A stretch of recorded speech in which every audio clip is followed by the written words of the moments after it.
எல்லாரும் அவளோட காத்திருந்த விஜய் டிவி புகழ் கோபிநாத் அங்கிள் பேசினாங்க. பாப்போமா? எல்லா குழந்தைங்களையும் உட்காருங்கன்னு சொல்ற அம்மா அப்பாக்கள் தான் நிறைய இடத்துல நிற்கிறோம். அடுத்தவருக்கு புத்திமதி சொல்லக்கூடிய இடத்துல இருக்கிற நாம் தான் முதலில் எல்லா தவறுகளையும் செய்கிறோம். குழந்தைங்க அதுங்க பாட்டுக்கு தான் இருக்கு. பாருங்க, அங்கங்க நிற்கிற ஆளுங்க முழுக்க நம்ம ஆளுங்க தான். எவ்வளோ சொல்றேன், அங்க பாருங்க, உட்கார்ந்தா தான் பேசவே ஆரம்பிப்பேன் நான். வாங்க வாங்க, கேமராமேன் தவிர மீதி எல்லாரும் உட்காருங்க.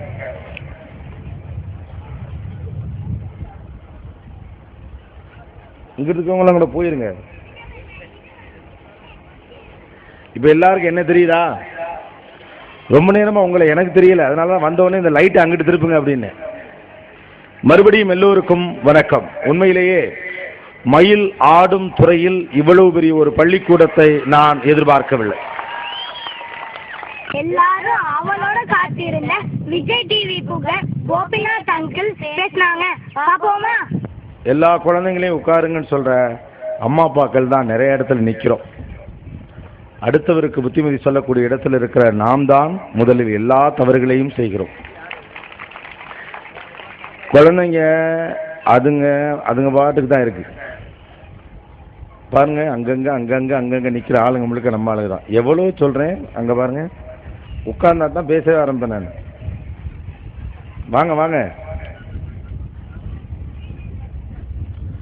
கேமராமேன் தவிர மீதி எல்லாரும் உட்காருங்க.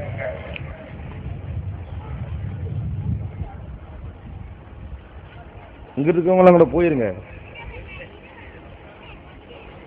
இப்ப எல்லாருக்கும் என்ன தெரியுதா? ரொம்ப நேரமா உங்களை எனக்கு தெரியல, அதனாலதான் வந்தவொடனே இந்த லைட்டை அங்கிட்டு திருப்புங்க அப்படின்னு. மறுபடியும் எல்லோருக்கும் வணக்கம். உண்மையிலேயே மயில் ஆடும் துறையில் இவ்வளவு பெரிய ஒரு பள்ளிக்கூடத்தை நான் எதிர்பார்க்கவில்லை.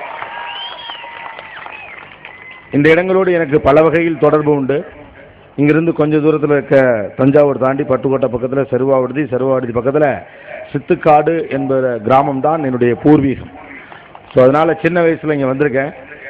என்னுடைய நண்பர் கார்த்திகை செல்வன் அப்படின்னு ஒருத்தர் எனக்கு நெருங்கிய நண்பர் இருக்கார். அவர் இந்த ஊரில் பொண்ணெடுத்தவர். அந்த வகையிலும் இந்த ஊர் எனக்கு தெரியும். அதை விட தமிழகத்திலேயே ரொம்ப காலத்திற்கு முன்னால் இருந்து அதிகமான கைத்தட்டல் பெற்ற டி ராஜேந்தர் அவர்களுடைய ஊர் இது.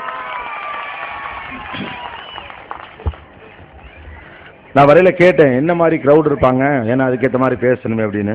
நீங்களே வந்து பார்த்துக்குங்க அப்படின்ட்டாங்க. நிறைய இடங்களுக்கு போகிறப்ப நான் நினைக்கிறது உண்டு, இன்னைக்கு தொண்டை கொஞ்சம் வலிக்குது, ரொம்ப ட்ராவல் பண்ணியிருக்கோம், ஒரு 10 நிமிஷம் பேசிட்டு போயிடும் அப்படின்னா தான் அங்கே தான் அநியாயத்துக்கு 2000 பேர் உட்காந்துருப்பாங்க. அந்த அநியாயம் இங்கேயும் நடந்திருக்கு. அந்த அநியாயத்தை செய்த இவருக்கு என்னுடைய வாழ்த்துக்களை நான் சொல்லிக்க ஆசைப்படுறேன். So nice to see you people. நீ சப்ஜெக்டே ஆரம்பிக்க மாட்டியா, பேசிக்கிட்டே இருக்கிய அப்படிங்கிறீங்களா? குழந்தைகள் அம்மா அப்பாக்கள் அப்படின்னு வருகிறப்ப பெரும்பாலான நேரங்களில் நான் அம்மா அப்பாக்களுடைய பேசும்படி ஆசைப்படுகிறேன். காரணம், குழந்தைகளுடைய நம்பகத்தன்மையை பெற்றவர்கள் அவர்கள்தான். ஒரு எஜுகேஷன் என்பது இந்தியாவில் இன்றைக்கு மிகப்பெரிய பிரச்சனையாக தொடர்ந்து மாறிக்கொண்டிருப்பதற்கான காரணம் என்பது கல்வி குறித்தான நம்முடைய பார்வை, அதாவது பெரியவர்களின் பார்வை பெரிய அளவுக்கு மாறி இருக்கிறது அப்படிங்கிறது தான். எஜுகேஷனை தவிர இந்த உலகத்தில் ஒண்ணுமே இல்லைன்னு தொடர்ந்து பயமுறுத்தப்படுவதன் காரணத்தினால, இந்த உலகம் போட்டிகள் நிறைந்தது என்று தொடர்ந்து வலியுறுத்தப்படுவதன் காரணத்தால எல்லாருடைய மனதுக்குள்ளும் ஒரு பயம் தொற்றி இருக்கிறது. எஜுகேஷன் என்பது அனுபவித்து ரசிக்க வேண்டிய ஒரு விஷயம். ஆனால் அது குழந்தைகளுடைய தலையில் சுமையாக இறக்கி வைக்கப்படுகிறது. கல்யாணம் பண்ணிக்கிற மாதிரி, பண்ணாலும் பிரச்சனை, பண்ணாட்டியும் பிரச்சனை. போட்டிகள் நிறைந்த உலகம். சமீபத்தில் காயின் பண்ணப்பட்டிருக்கக்கூடிய ஒரு வார்த்தை, the recent popular terminology in India is it is a competitive world. போட்டிகள் நிறைந்த உலகம். இந்த வார்த்தைக்குள் சிக்கிக்கொண்டு, இந்த கார்ப்பரேட் வார்த்தைக்குள் சிக்கிக்கொண்டு நம்முடைய பெற்றோர்கள் பள்ளிக்கூடங்களை படுத்துகிற பாடு, தனியாக ரூம் போட்டு அழுவலாம், அவ்வளோ பாடு. என்னெல்லாம் பண்ணுவீங்க? ஹெட்மாஸ்டர் குட்டிக்கரணம்லாம் அடிச்சு காட்டணும். ஓ, அப்போ தான் நல்ல ஸ்கூல் போடுறது. பாடத்தை தவிர மற்றது சொல்லிக் கொடுக்கலான்னு பள்ளிக்கூடம் ஆசைப்பட்டாலும் மார்க் எடுப்பதற்கு மட்டும்தான் இந்த பிள்ளையை நான் பெற்றிருக்கிறேன்னு கோயிலில் கற்பூரத்தை அணைச்சி சத்தியம் பண்ணிவிட்டு பள்ளிக்கூடத்தில் சேர்த்தா பிள்ளை என்னதான் பண்ணும்? This is not a competitive world. இந்த உலகம் போட்டிகள் நிறைந்த உலகம் அல்ல, சவால்கள் நிறைந்த உலகம். தயவு செய்து குழந்தைகள் மனதில் இது போட்டிகள் நிறைந்த உலகம், போட்டிகள் நிறைந்த உலகம், போட்டிகள் நிறைந்த உலகம்னு வாழும் சூழ்நிலையை பதற்றத்துக்கான ஒரு சூழ்நிலையாக மாற்ற